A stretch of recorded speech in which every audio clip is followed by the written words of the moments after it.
Hi everyone, so Diablo Immortal is about to release on the 2nd of June, and I know a lot of you guys have never had the chance to play the game, but you still want to come prepared. So I have played both the alphas and the beta. I've clocked in, I don't know, a few hundred hours, and I want to talk a little bit about the common fallacies, the common mistakes that you can make as a new player, so that you guys can avoid them when the game launches. So I have a list of 10 different points that you should pay some attention to when the game comes. It mostly comes down to the overall strategy of how to progress so that you don't waste your time and you go through the game smoothly. Let's get started. Number one is that you want to turn on auto pickup and you want to collect all the loot that you can get at all times. So whenever you see an item drop, even with some trash or white quality item, you want to pick it up because it will be important later on for upgrading your gear. This is one of the main things to progress on in Diablo Immortal. You upgrade your gear with extra stats. So here's an example of this. For example, I have a rank 6 legendary offhand here already. And you can see these upgrades here, they give you extra main stats like strength or vitality, depending on the item slot. And you gain +8 every time you progress them one step further up to rank 20, which will take months of grinding. And you want to make sure you collect all the loot that you can get. And there is a setting that is not on by default when you start the game, which is right here in the general settings when you open the menu. And there is the auto pickup loot that you have to check: normal, magic, and rare items. And this means that whenever you walk over an item, it will be automatically picked up and it will land in your inventory. The good part about this upgrading system is that when you equip a new item, you will be automatically transferring all the extra upgrades to the new item. So nothing is lost and you can start doing this right away. Number two, when you progress through the campaign on your first character, you want to make sure that you don't really waste too much time fighting enemies. In general, the game is not really super hard on a PvE standpoint, but you can definitely speed things up if you play well and if you use the tools available to you properly. So one of them is the healing potion. As you can see here on the right, you have 3 healing potions at a time and they refill as you defeat enemies. And you can use these as an offensive resource. Typically, you don't really have much issues. You're not really in danger very much in outdoor content. But when you fight dangerous elites, you might want to use them. And it allows you to tank more abilities without having to stop DPSing. And this will obviously speed up your clearing and your progression. So make sure you use those health potions and also the health globes that you might know from Diablo 3. You can run over them and pick them up. The health potion is a quite easy thing to forget as part of, so to say, your damage rotation. So you want to use it as an offensive cooldown as much as possible to go faster. On the other hand, when you are fighting dungeon bosses or campaign bosses, it is actually reversed. So those fights you want to play more carefully and try to preserve your healing potions for when you actually get hit. And otherwise try to dodge their big, dangerous and telegraphed abilities as much as possible, because sometimes they can hurt a lot, they can stun you, knock you around, and you only have a limited amount of potions available in a fight.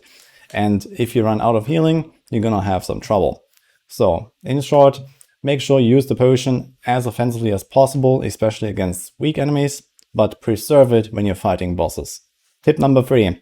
Equip new items regularly. This applies especially early on and as you're progressing through the campaign, because you will regularly find pretty big upgrades. And you want to check your inventory for these green arrows that you can see here. So you can see the damage values actually rise fairly quickly early on, but it will slow down eventually to a crawl once you approach endgame and once you have legendary items in every slot. But especially early on, you can see there are quite big differences between the damage values on the items, for example, and the stat values they can gain on some of those magic items. And this gives you a sizable boost in kill speed, in clear speed, and just in progressing through the campaign. So even when you don't go to an outpost to get the new quests and salvage all the items, you can sometimes check your inventory after you found a loot chest or you defeated some boss that dropped a few items. And at least until level 20 or so in the early zones, you want to make sure that you check very frequently for upgrades, because they are pretty massive.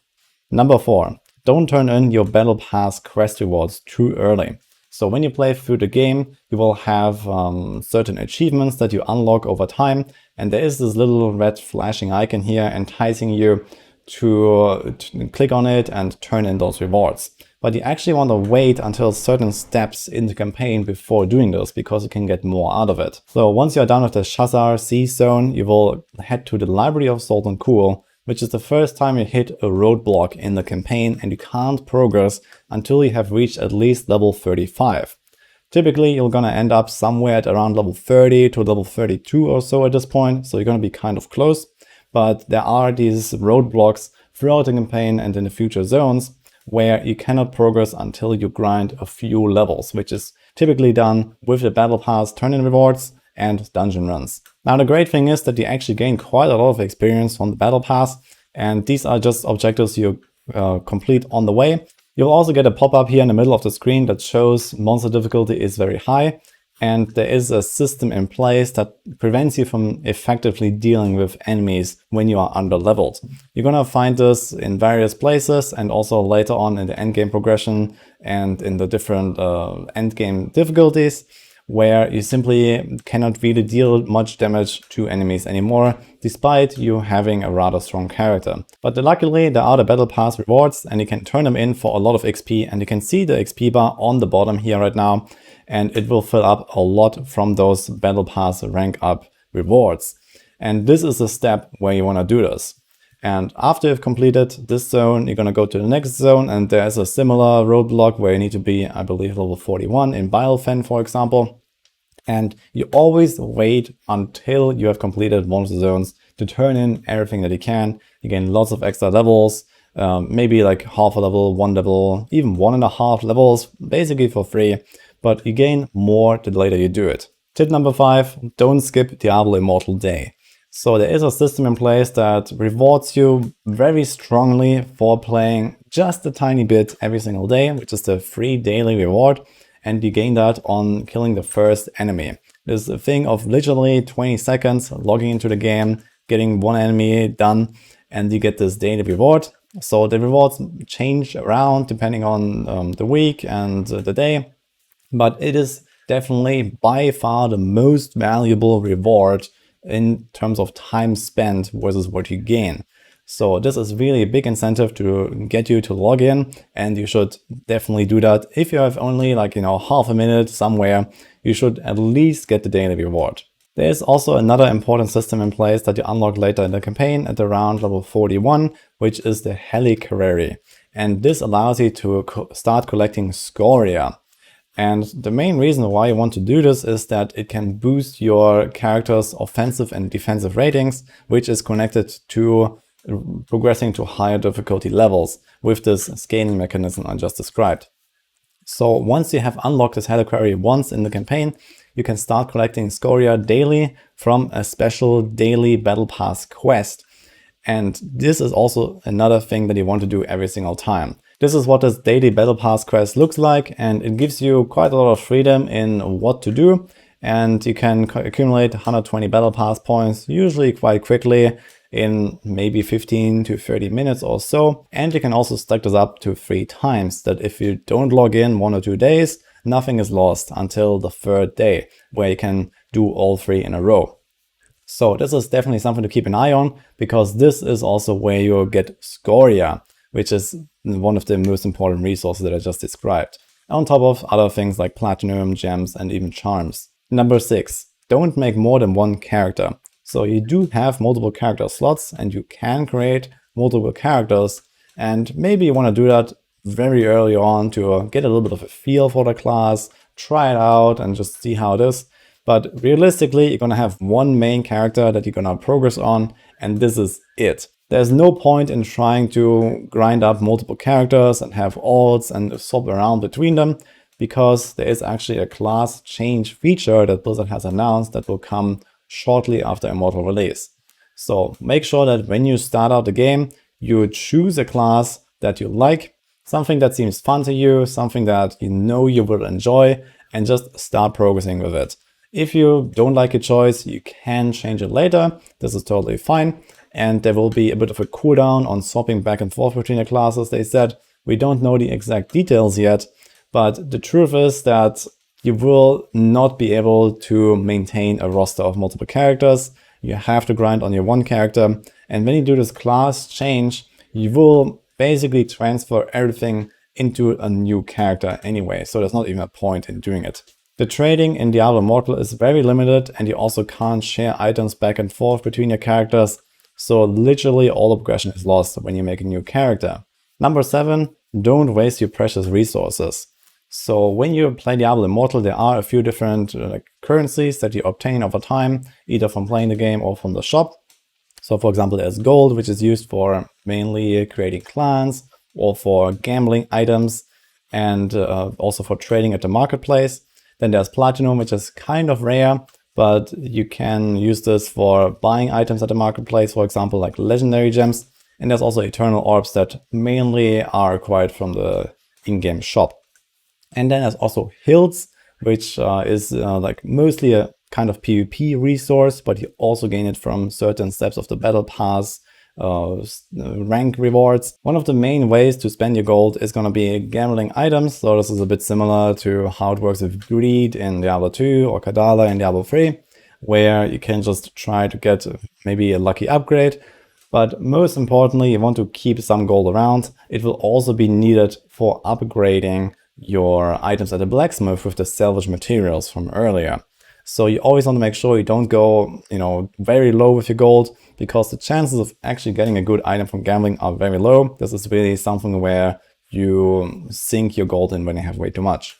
That being said, gambling a few jewelry items in the campaign once you have unlocked ring and amulet slots can actually be quite useful, because it might take a while for you to actually find some of these as a drop. So just gambling 1 or 2 or so until you get something might actually be a really good idea early on. More important than spending your gold wisely is gonna be spending your hills.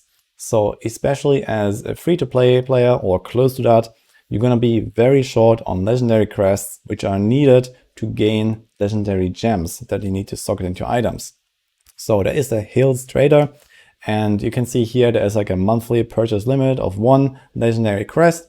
There's also the rare crest that you can buy daily, and those are the 2 things you focus on with your hills before anything else, because you're gonna find them very rarely otherwise. If you have a surplus of hills, you can also buy other important items here, like a legendary gem right away.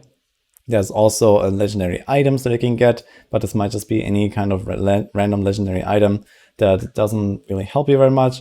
There's also, for example, things like normal gems, and while they are pretty nice early on, they will not really do that much down the line, because you need dozens to upgrade a single gem 1 rank higher, which only gives you like a marginal increase in your stats. So this is not really that valuable unless you have too many hills. In some cases, this trader might even offer you some salvage materials that it's really not worth buying, because you can just grind another dungeon run or 2 and you're gonna get those anyway. Tip number 8, go out in the open world and explore and do events as much as possible. So this is not exactly like in Diablo 3, where you just run rifts all day long. There are similar systems to Nephilim and Greater Rifts in Diablo Immortal, but they're not really like a main system that you grind all the time. Instead, a lot of the rewards are actually located either in instance dungeons, which are the same layout, the same run every single time, and there's also outdoor content. For example, these hidden layers that you can enter with a group, and this is a nice source of normal gems and some other little rewards that you can try to find a few of every single day for some extra rewards. We will have a guide for you guys very soon on the layers in particular, but there's also the zone events that you want to take part of that are very important. There are 2 in particular that you want to catch every single time that you can be online on a full hour, because they usually happen at a full hour. So there's the Haunted Carriage, which is the one you can see here right now. This is in the Ashwold Cemetery zone. And there is another one in the Mount of Sylvain with the Ancient Nightmare, which is like a big demon that you can defeat also once every 2 hours. And you gain lots of salvage materials, some experience, and maybe a few items and a class consumable there. Being aware of when those zone events happen and trying to catch them as much as possible every single day is quite important in upgrading your equipment with the extra salvage material you gain there. It's a very rewarding few minutes that you spend there, and you want to try to get them as much as possible. Tip number 9, don't play alone. So this applies especially to most of the endgame rewards and endgame systems. After you have progressed through the campaign, after you have finished all the initiation quests, you want to make sure that you do all of the endgame content at least where you can with a party. This just makes things easier, faster, and smoother. And usually you have some kind of find group button, for example, for dungeons. And in some cases, you can also share certain rewards. Like, for example, when you use a crest in an Elder Rift, this applies pretty much to all instanced content, like the hidden layers that I just mentioned. You can invite other people, they can TP to you and join you on that run. In general, being social and making a name for yourself is going to be quite important because servers are going to be pretty fixed. And you will recognize people by their name, you will recognize people by their status and reputation. So being friendly, being helpful, being on top of the game and beating everyone in PvP will make you a name and will make you recognized by other players that then want to play with you. And my tip number 10 and the final one for this video is don't bash your head into the wall against very difficult content. There is a lot of scaling potential in Diablo Immortal with how far your character can go and just how far you can progress. There is these challenge rifts that are very comparable to Diablo 3 Greater Rift levels, where it just becomes harder and harder every single time. And there's also this Path of Blood system, which is a Shadow faction system that is a little bit similar to the challenge rift, just very small. And it also scales up in difficulty. And each of those levels has a certain offensive rating / defense rating requirement that you are supposed to meet to be able to beat it comfortably. And at some point, you're gonna max out your character for your current state of progression, and you will get this warning about the high monster difficulty. The same happens when you go to the higher hell difficulties. So when you do outdoor content, you can also basically go too far and have way too difficult enemies that you cannot beat. There's not really a point in farming very difficult content in this game. You generally want to have kind of like a speed farming scenario where you comfortably blast down enemies and you don't have this high monster difficulty warning because you get heavy penalties. If you really want to have a challenge for yourself, or maybe it's the end of the season and you want to try to boost your challenge record a little bit further, then you can do it. But in general, you won't really get much out of it. It's much better to just come back at a later point when you are overgeared and just blast through it, because you're going to have an easy time and you can use the time that you would otherwise, try very hard on to beat the content to actually grind up and become stronger. And you're going to be better off eventually. And this concludes my video here. I hope you liked it, and I wish you good luck when Immortal releases. Subscribe for more Immortal content, and I'll see you guys next time.